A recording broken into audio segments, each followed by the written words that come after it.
You're listening to the Hidden Oaks Overdose Football Fix. I'm Kirk Cousins' personality. Thank you, Kirk Cousins' personality. It is Tuesday, December 27th, 2022, 8 p.m. sharp. It's, the winter solstice. I guess I should probably Google this. I'm pretty sure it's behind us, though, so I'm happy that daylight is coming sooner and sooner as we move forward here, Josh. But hello, everybody, and welcome to the Hidden Oaks Overdose Football Fix podcast. I am one of your lovely hostesses, the Garlic Johnson. We are joined, as always, by our other lovely hostess, the Joshua Mitchell. Josh, say hi to the folks out there. Hi, folks. Nailed it, buddy. You did a very good job. Segment start times are down in the description below per usual. We appreciate everyone who chats along with us on Discord. NFL playoffs are right around the corner, and anyone who is in any sort of fantasy championship, this is pretty much your week. So good luck to that. We'd love to hear your journey in the Discord. And thank you at Levi Oki Illustration for all the beautiful art people can see on their devices. Josh, you joined the call today a little melancholy. I'll never know when you're joking or not, but do you need some vague T's and P's? Are you really doing all right? Are you just sad because your fantasy seasons are over, or how are we doing, pal? I'm just sad because fantasy's done. Oh. Yeah. How are you, Gar? Like I said, I'm doing all right. Christmas was obviously good, because Christmas can't be bad. I mean, it's Christmas. How was your Christmas? Good. I got a lot of debt, but wow. Who's giving that up these days? Wow, Quite the stocking stuffer. Yeah, no, it was pretty good. It was pretty relaxing. Had some decent food. Had some good time with family.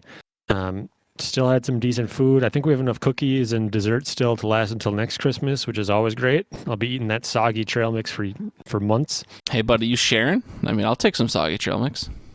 No. It's the best kind of trail mix. It's like the white chocolate covered, like clumped together. I asked my mom to do a special order of just M&Ms and chocolate chips. So it's just chocolate chips and M&Ms with white chocolate kind of gluing it all together. I don't know if that's much of a trail mix. Just sounds like chocolate. Yeah, it's called diabetes. So no, it's got pretzels and like Cheerios and the diabetes mix. But yeah, it's good stuff. Good stuff. Did you have any good treats? Any good snacks? Any good appetite suppressants? I don't know. I mean, no crazy particular treats. Yeah, nothing really like that. No, nothing crazy. I guess I don't know. I had some shredded beef sandwiches on Christmas Eve, and then had some sort of meat hunk on Christmas Day. I couldn't even tell you what it was off the top of my head. Some sort of, medium meat hunk, though. It tasted good. So, yeah, but nothing crazy special. Had some Walters, huh? Well, he is a hunk for sure. And before we get into the rest of the show, I will apologize for all the audio files out there, which is, 2 people that listen to this podcast, 2 of 4. But I am free-handing my mic tonight, just sitting in my dad's basement. Don't got my normal setup. So you probably will hear some extra sounds out of my mic, and I'm not going to do anything about it because I'm just holding my mic as we're doing the podcast. So you hear a couple extra, little extra zest, deal with it. But yeah, I'm glad to hear your Christmas was good. This was Asher's second Christmas, right? Obviously, Yep. If you just turned one. What Asher got? Some looks like a bus there. Was that the Thomas plushie new? Or was that old? That was something that we bought, back a while back, and then just kind of hung on to it. It wasn't an expensive plushie, but got him a Thomas. He got a couple choo-choos from grandparents. He's got hell yeah, start him young. Got a bunch of the little people toys that kids tend to love.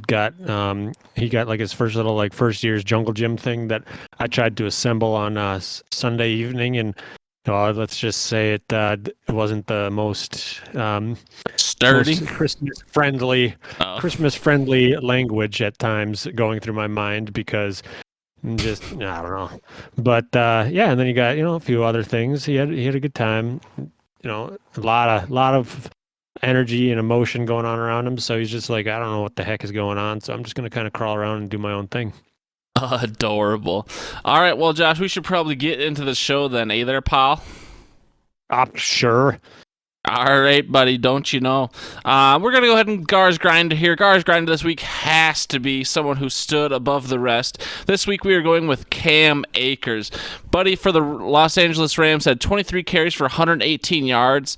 5 of those carries went for first downs. He had 3 rushing touchdowns, also had 2 receptions for 29 yards, and both of those receptions were for first downs. So Cam Akers responsible for 7 first downs on his own, 3 touchdowns, crazy production. Did anyone else have Cam Akers having a 30 to 40 burger depending on your scoring rules? Probably not, dude. That was insane. Yeah, no, I agree. I saw that he had the 3 touchdowns and I was like, who has him in our league? And I was like, oh no, Gar. Buddy. It was a little too late for me, but it did blow Jesse out of the water, so that's something, huh? Yeah. Good grinder, not a bad one. I appreciate it. Anybody that gets 3 tuds is probably going to be grind. How about that rant and rave? I saw that you had quite a few notes in there. I added one of my own. I'll let you take it off. Well, first of all, Josh, take it off. Josh, first of all, I traded for this man. I went out of my way to get this man on my team. You look back, most people would say I won that trade handedly, which is always nice for me. Sorry, Micah. Everyone wins sometimes. But yeah, went out of my way to trade for Justin Herbert. And this motherfucker throws a pick, fumbles the ball away, puts up like 5 fantasy points. All I had to do was maintain a 10-point lead over Austin Eckler. Quarterback scored the most out of any position in fantasy, Josh. Quarterback scored the most. And Justin Herbert couldn't maintain a 10-point fucking lead. What the fuck is this guy doing, dude? What is his problem? Well, I don't know if you know this, but that offensive line has been banged up all season. Struggle busting to protect. I think he's on his 3rd left tackle. He's got some long locks, probably distracting himself with how beautiful he is. And that's why they don't have mirrors on the sideline. Yeah. No, I mean, he hasn't been the best fantasy-wise, but he has been good for the team. Obviously, Eckler getting the 2 rushing touchdowns isn't going to help the cause. And so that's... but yeah, Justin Herbert had been a little bit of a disappointment throughout the season, and I thought that my starting quarterback for the playoffs ruined my chances of winning. But I believe Justin Fields still managed to outscore Herbie Hancock. I feel very confident that Justin Fields did outscore Justin Herbert, because Justin Herbert put up like 4 points, dude. Because in that league, in the BSB league, interceptions are -3 because passing touchdowns count for 6. So he had -5 points, just based on the 2 turnovers. So that was a fucking rip, bud. This one didn't cost me any matchup this week, but the Broncos defense putting up negative points in fantasy, letting the fucking Baker Mayfield and Cam Akers drop 50 points on him. That's what the fuck.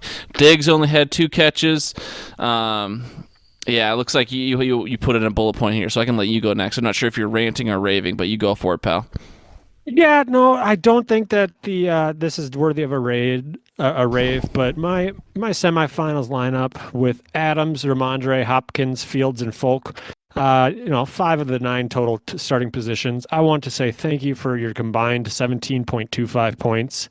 I hope you all go eat wet cement and think about how you've ruined my season after carrying me this far. But thank you so much. 17.25 between 5 players, less than the Jaguars defense. It was just it brought me to tears of joy. I was so happy to see it, and yeah.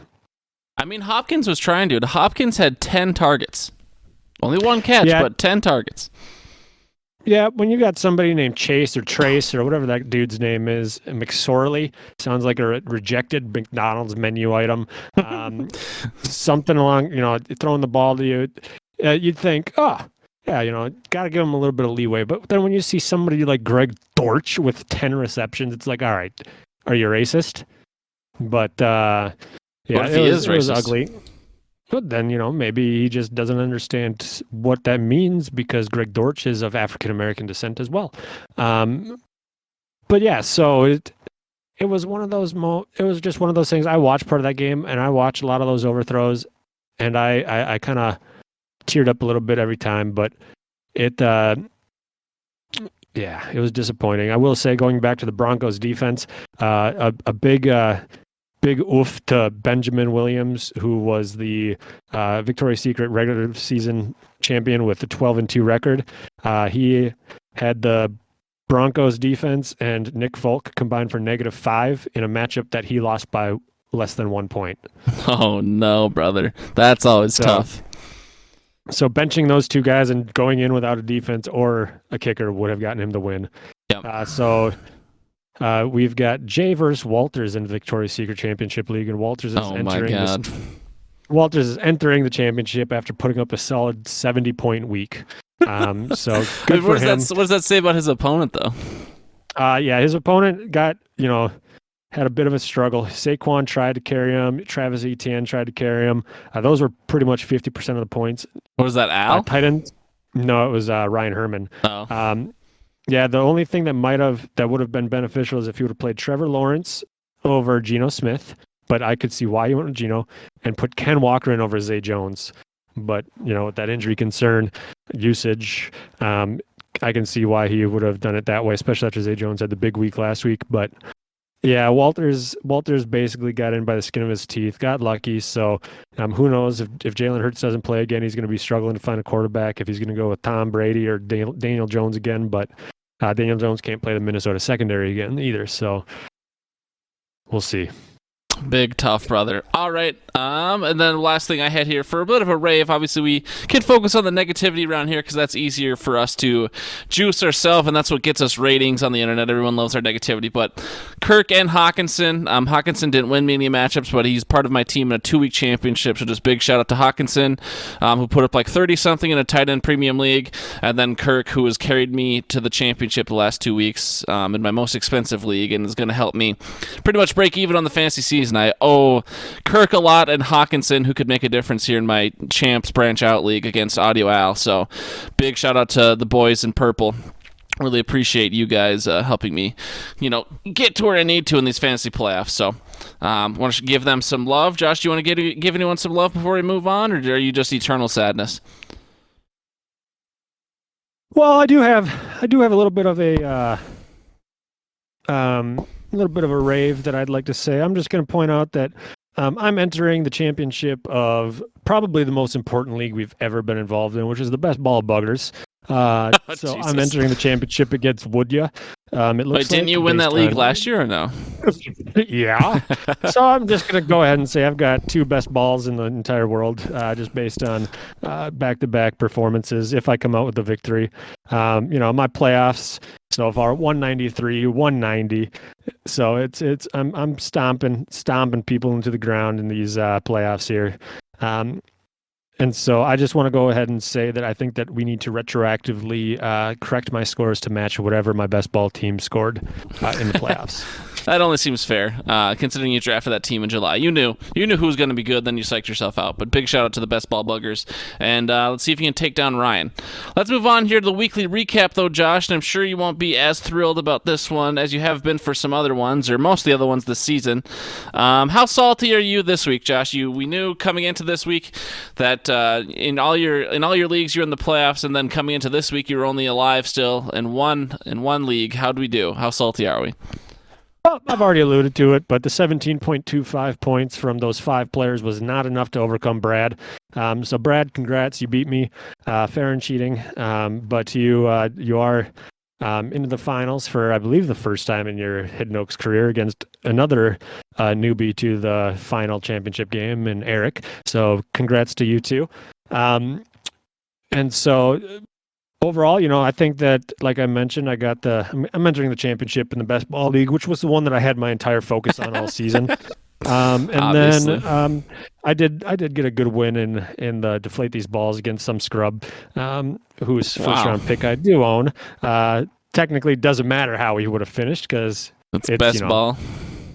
Well, no, it's the Deflate These. Well, it is, Best Ball, I guess. But we'll pretend that I won because you won the moral victory, Josh. Yep, I beat you by 3. You had the Broncos defense get you -4. So how you doing? How you doing? Keep her moving. All right, Josh. Is that it for your grain of salt? Yep. I have alluded to this as well, but despite my pretty. I mean, people who listen to this podcast know that I had a bit of a surge late in the season, but I had a pretty rough fantasy season overall. So the fact that I'm sitting here in 1, 2, 3 different championship games and playing for a third in another league, that feels pretty good. Of course, one of them is the Guillotine League, but playing out in the Champs branch out and somehow squeaking my way into the Jerome Bettis, my most expensive league championship, that nets me at least a guaranteed $225, which is huge for the P&L sheet. So as of right now, if I lose all my matchups, I will have only lost $22 on the fantasy season. And then when you add in winning Ryan's Easton's pick and pool once, I'm well ahead. But if we're only looking at money spent on fantasy, as of right now, sitting here today, will have lost $22. If I somehow squeak out second in Brad's Guillotine, if I beat Al, if I beat KOG, or if I even take third in the BSB league, I will be ahead in money, I'm pretty sure. So, or maybe third in the BSB is only $20. In either way, just sitting here right now, I'm pretty much breaking even on the year, which I'd say is a well-worthy investment. And the fact that I'm in multiple championship games after the season I had is fucking nuts. So, I feel pretty good, all things considered. How are you looking financially on the year? Do you have any idea on that or no? Yeah, I do, but I'm not going to share that because it just goes to show it doesn't matter about the regular season because postseason's where the money's made usually. So I did make $20 on the year, but it doesn't necessarily negate the 242 net loss. I mean, there's still some money out there on the table for you. Is there? I mean, you could win third and we'll get to the Hoodlines in a sec, yeah, but I don't know if there's any other leagues you're playing for third in, but there's definitely money to be won still in the redraft. So, and I think Mika said he was gonna Venmo me $2,000 if I were to win back to back. So that's awful nice. Is that $2,000 Australian though? Yeah, which I think in America monies it's 55 million, but I've never been good at conversion rates. Hell yeah, brother. All right, well, let's go ahead and we'll move into the Hoodlines here. I did not prepare any Hoodlines, and I had told myself I should text Josh that he should take a crack at it because he didn't have to write any more obituaries, but then I looked back at my text history and was like, I never actually texted Josh, so there's no official Hoodlines written down, but if there would have been the fancy Hoodlines with the fancy sounder, Josh, unless you want to just improv them right now, because I definitely don't want to do that, who brings us the Hoodlines regardless of how good or poor the quality is of this segment?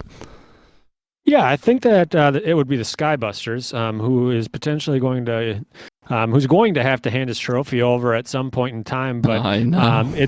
It's possible it's to his own son. So maybe instead of collusion, a Hoodline, perhaps. Yeah, well, maybe, but maybe instead of like a Hoodline news segment, we have more of a kind of like a Hoodline life hack segment, and we just say, "Hey, Brian, if you were to have to give that to your son, wrap it up nice and give it to him for a Christmas or, a birthday present. Doesn't matter when it is. Just say, hey, here you go. Don't have to spend any money on the kid. He gets something shiny to distract him for a couple months. Miko has something that looks kind of like a snack. It's good to go. There you go. And Brian, I do have to text you as well, but I'll say it out loud now because apparently my texting skills are subpar this week. I will need to get that trophy from you because I need to go get it engraved. We, of course, don't know who our champion's going to be yet, but we do know it's going to be a brand new champion, and we do know Brian is not repeating. We knew that a couple weeks ago, though, but I will need to get that trophy from you. So if I forget to text you, I don't know if you're going to go to Donnie's for the New Year's Eve party or not, but otherwise, I mean, we both live in Blaine. I will easily be able to acquire that from you, but I do need to get that trophy back so I can get it engraved and onto its rightful champion. But Josh, okay, so both you and Nikita were active coming into this weekend, and part of the reason I didn't want to write the Hoodlines is because I didn't want to be accused of, being overly negative to the two losers. Both you and your wife ended up losing your matchups. That's why neither of you are in the championship game. And I know sometimes I can be a little more hostile, and sometimes you guys can be a little more sensitive, so I don't want to go crazy, but how I knew you guys were already pessimistic going into the weekend, because you were facing some behemoths, regardless of you guys both being, or at least Bradley being the lower seed. But how did you guys feel going through Saturday, Sunday? I'm pretty sure your matchups were decided before Monday night, but even if they weren't, or maybe Nikita has Eckler, so maybe she could have pulled off a miracle. But how was the journey through the Mitchell household through the weekend in those playoff matchups? Nikita did not have Eckler, but she actually had the lead in her matchup up until the fourth, like with 10 minutes left of the Tampa Bay Arizona game. Okay. And then James Conner ripped off the touchdown run, and that kind of ended her hopes there. Tough, brother. But yeah, so she had essentially her best lineup. Adam Thielen getting her 1.6 is probably what hurt her the most. Tough. But she didn't have anybody on the bench that would have brought her up to match Eric's 147 because Eric had TJ Hawkinson, who put up 36, and James Conner put up 25. Those two guys alone, and Brett Maher, his kicker, put up 18. So those three people basically carried him past Nikita in this. But Nikita had, overall a decent score. She wouldn't have beat Brad. She would have beat me if we were matched up against each other. But and so she had a great season. Now she's playing for third. I believe that this is going to be one of her highest finishes if she gets third. I think she had fourth one other year. So congrats. Wanting to talk about my matchup, I've already alluded to it. I had quite a few players who subpar performance held me back. But at least I didn't play Isaiah McKenzie with 0.6. Am I right? Suck it, Brad. Yeah, I saw CeeDee Lamb putting up points, and I was like, dude, CeeDee Lamb has 25 points. Devontae Smith has 3. And then halftime happened, and Devontae took some, Michael Jordan's secret water, and he comes out and matches CeeDee Lamb with essentially a 30-point half. And so that kind of negated any sort of positive momentum I had going into those night games with Devontae and DeAndre still left. Yep. Wouldn't have mattered. With those two guys left, wouldn't have mattered. I mean, between those two, they put up 4-5 points. So I would have needed at least 20 from them if Devontae stayed less than 10. So it still would have been a loss. I'm happy it ended up me being blown out of the water. So then I didn't have that stress and that hope. But yeah, thank you, team. I hate you. Gotcha. All right, so both you and Nikita lost. It is unfortunate. We will go much deeper into it on Saturday, but I think, do we both feel like Bradley is the heavy underdog here, even though he scored more in the semis here? Bradley would have, if that was the championship week, Bradley would have beat Eric by about 4 points. Do we feel, sitting here on Tuesday, that Bradley is in fact the underdog? Is this going to be close, or is Eric going to absolutely mollywop Bradley? I guess I don't know. So the projections at this point in time have Brad being like a 35 or 25 point underdog, but Tom Brady's projected 20, and he has not had a good season at all this year. Tyreek Hill's going to have Teddy B throwing it to him. TJ Hawkinson's going up against the stout Green Bay defense. And so it'll be interesting to see how the games actually shake up. But I don't know. I think I like Brad's chances, but he is definitely an underdog when you look at things. Brady hasn't had like a world-beating season when it comes to fantasy. He's been pretty consistent around that 15 to 20 range, but we'll see. Yeah, and the tricky thing is too, because obviously we can look at the projection, we can look at the talent, but we just, as we've, for those who haven't listened to us or don't keep track of it week to week because they don't have to, Bradley is sitting here propped up heavily by the Chiefs. If anyone can outscore their projections, it is Patrick Mahomes, it is Travis Kelce, and as of recent history, it is Jerick McKinnon. So I mean, I don't want to say projections don't matter, because of course they do. They're based on a lot of data and a lot of effort goes into them allegedly. But if anyone doesn't give a shit about projections, it's going to be some of those Chiefs players who can have some absolutely insane weeks, some insane plays, and that Chiefs stack with Kelce and Mahomes is they could put up 50 to 100 themselves. Yeah. And then you and your wife will duke it up for third. Do you think you're going to take your wife down, or is your wife going to take you down? I don't know. I like my chances. Just because she's dealing with all the injuries. The fact, her entire team's hurt. Aaron Jones didn't play the full game because he got hurt against Miami. Yep. Tony Pollard's been missing practice. He might not play. And then, Kupp's out, Lamar's out.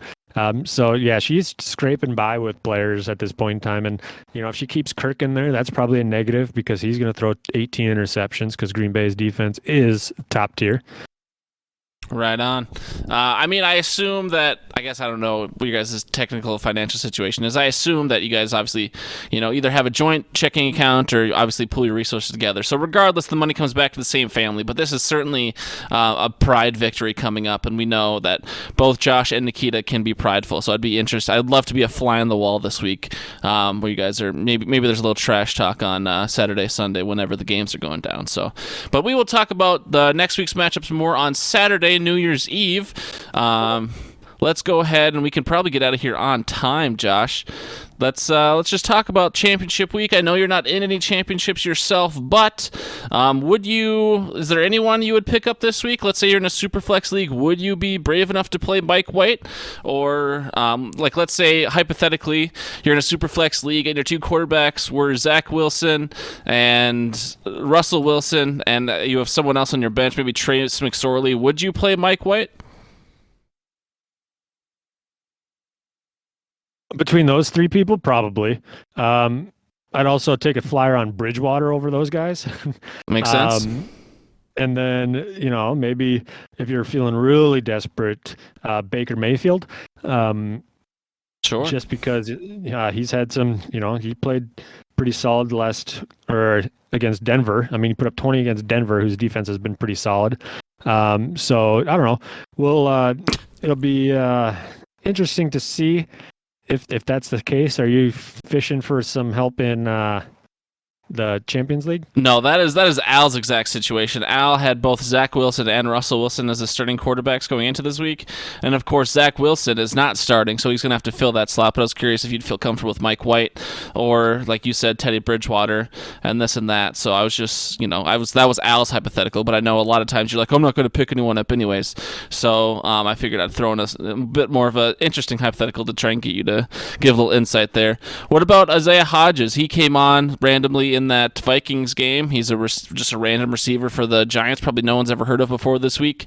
If you're super desperate, would you be willing to try him, or would you rather try out someone who's a name that's probably not going to pop off the page but feels less risky just because it's a name you're familiar with?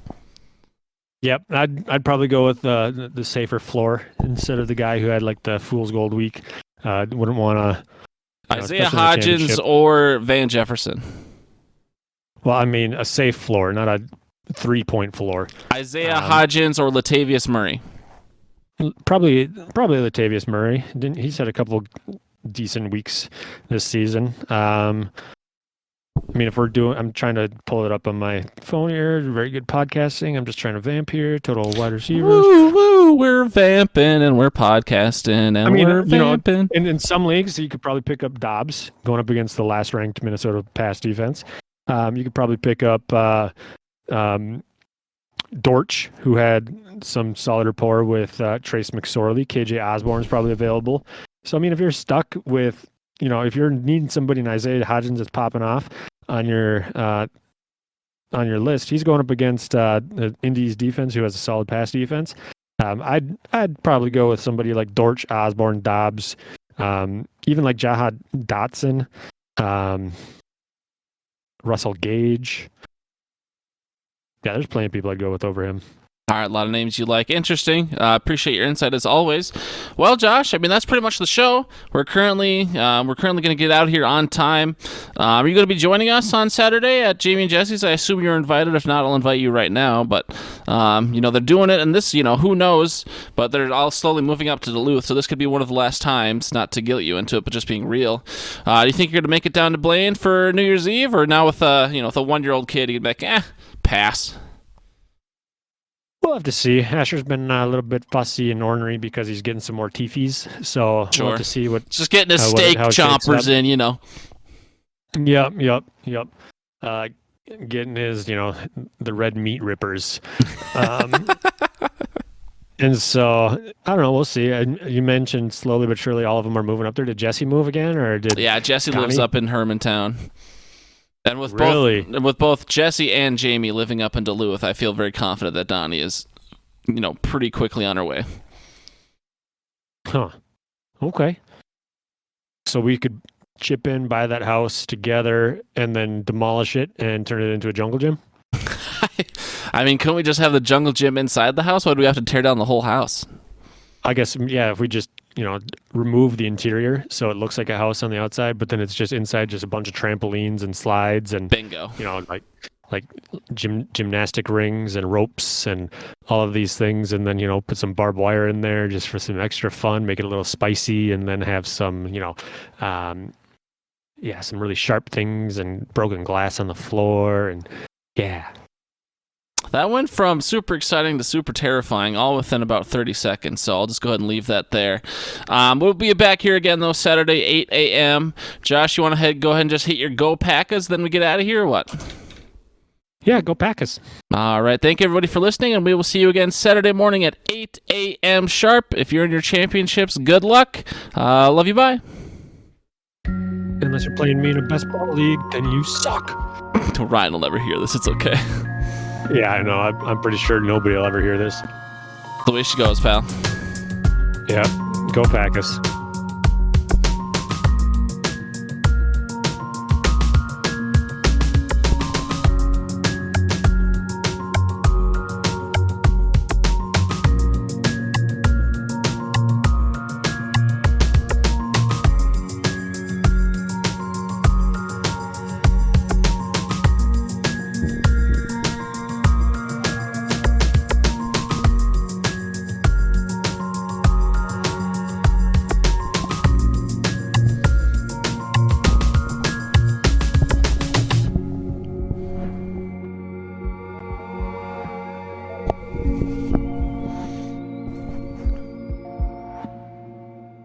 I don't have any fun audio for an Easter egg, so here's me singing at the end of the show because I've got nothing else to give the two people who will listen this long.